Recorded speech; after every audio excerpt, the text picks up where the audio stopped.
You know, I normally don't cover local news stories for a few reasons. Sometimes I feel like people who don't, live in the area won't care, right? No big deal to them. But this chase from yesterday, I saw it live, was so nutty, so crazy that I couldn't believe it. I felt compelled to just talk about it. So I'm going to play some highlights and I'll give my commentary. And he's coming up on cross traffic. There comes a collision. Just made contact with cross traffic there and continuing right through Chatfield Avenue, southbound Washington Boulevard. A runaway continues at these speeds. Just hit the wall, hitting the wall, crashing into other vehicles. He made contact there with a work truck, a box truck. It looked like he touched it and is already starting to lose part of that flatbread. Look at this, over the curb, over the median, and this for what? Look at this, crashing into vehicles. 1, 2, 3 innocent motorists, just dragging them along through the intersection at Bellflower. And he's going to get into another head-on collision here. There it is, head-on collision into an SUV. We are seeing dozens of vehicles damaged in this pursuit, and that was probably one of the most serious right there. Just ran right into the front of that SUV. CHP has given this up. They have now created distance. They are now putting this back in tracking mode for the time being. They have pulled back, and you can see he is still straddling the double yellow lines, crashing into another vehicle. That flatbed is made of steel that is just doing tremendous damage with very little damage to the vehicle other than the front end damage that we're already seeing there. But what we were saying, Mark, is that front left. Oh, no, there it is! There it is! Two vehicles into cross traffic, a major collision into the front of a paint store at the strip mall at 7th Street and Terminal Avenue, ramming right through those two vehicles, the driver stepping out of the vehicle and now walking away from the crash scene. That driver now walking away from the crash scene, two major crashes there, and now he's walking up the sidewalk. CHP is close by, the Sheriff's Department is close by. Long Beach police are likely on their way over here, and hopefully somebody will be able to get this person off of the sidewalk. Or right now, there are numerous casualties here. Look at the condition of that vehicle. We're going to try and keep an eye on the suspect and also those vehicles as well. We're going to stick with the driver here as he walks up the block here around the strip mall off of 7th Street onto Miramar Avenue. We know that law enforcement is watching our feed right now. We want to stick with the driver as he continues this stroll away from the crash scene. It ended about as badly as we were thinking it might. There were dozens of crashes there. At the very end of this pursuit, he went right through all of that traffic, ramming into everybody in his way, right through red lights, into cross traffic, eventually losing control of the vehicle because of that tire. He was unable to retain control of that vehicle, Mark, just like we were talking about. And he went right into the front of that strip mall.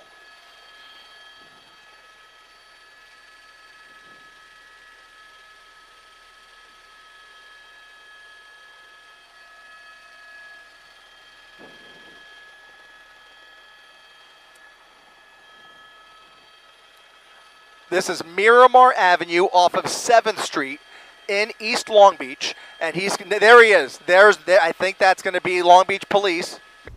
Now, this took place over the course of about 30 minutes, in the areas of Los Angeles, Whittier, and Long Beach. And for this reason, you had multiple police departments involved with trying to get this guy.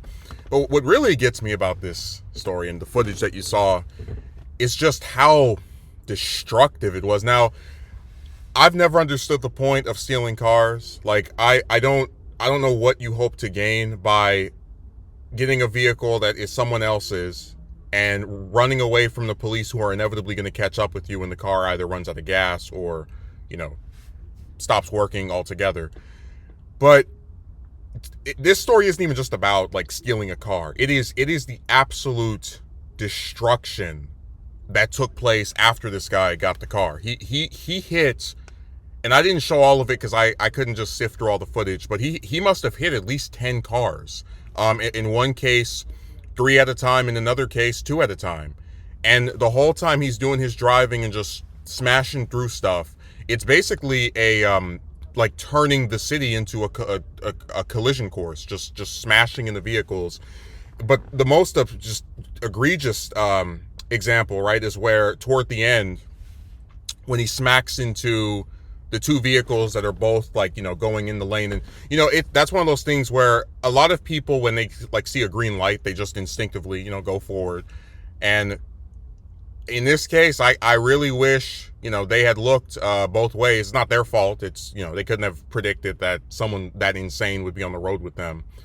But after he smacks into these two cars, his vehicle finally basically gets totaled, and he gets out of the car, and I counted, for 2 whole minutes, walks around like nothing happened.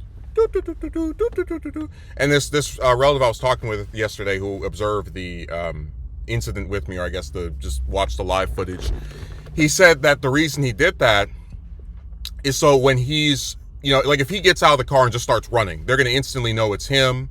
They're going to, immediately be able to pick out, yeah, you're the guy that's trying to evade capture. But that he thinks by walking like nothing happened, and he did walk like nothing happened. He walked like he just was rolling out of bed.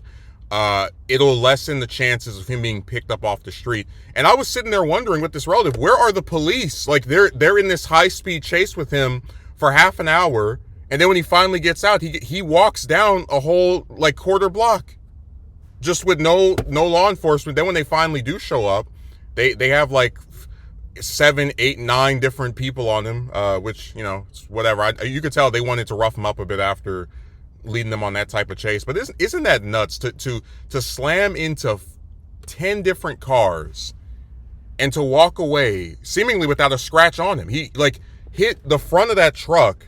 If you see it in that last video, gets smacked in like by these 2 cars, knocks a front piece of one off on the other side, and then hits into this building, and he just comes out like nothing happened.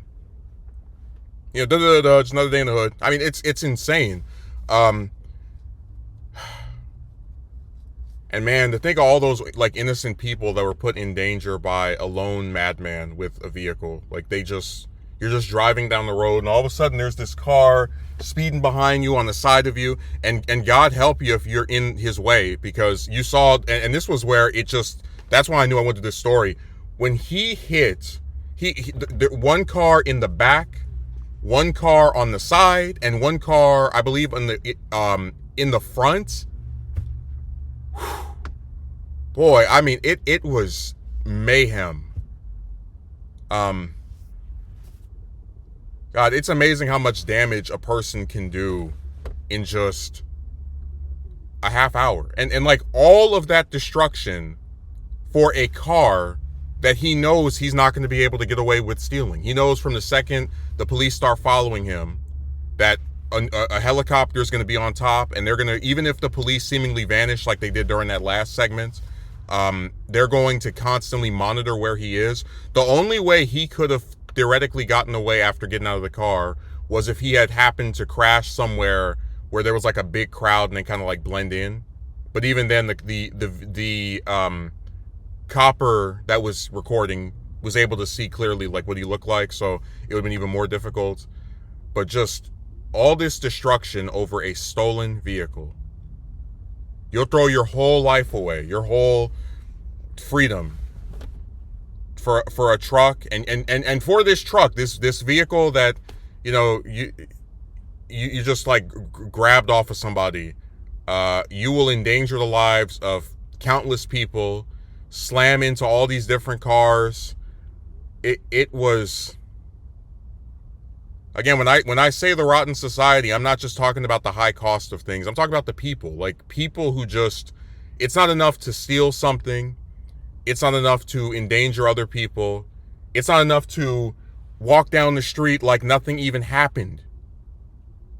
I mean, it felt like an SNL skit. You have someone who could have killed multiple people and likely injured a few of them, certainly totaled several cars. And they get out of their vehicle like nothing, like just, I halfway expect them to start whistling. This is one of the wildest things I've seen in my area ever. I mean,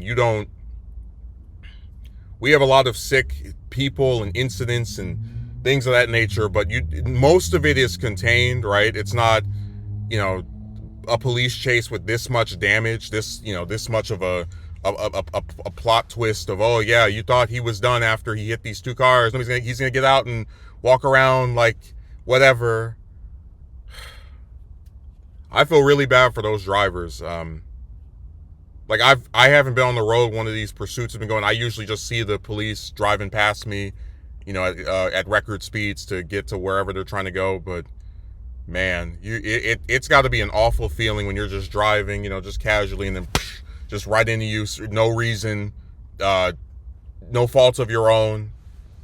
It's rotten, and really, I wish that, like, I know car insurance exists, but I just despise the idea that you can cause all this damage and you owe nothing to the people that you endangered for half an hour. Just nuts, man. But and I really couldn't believe half of it when it was going on. Like, just watching that thing was a sight to behold.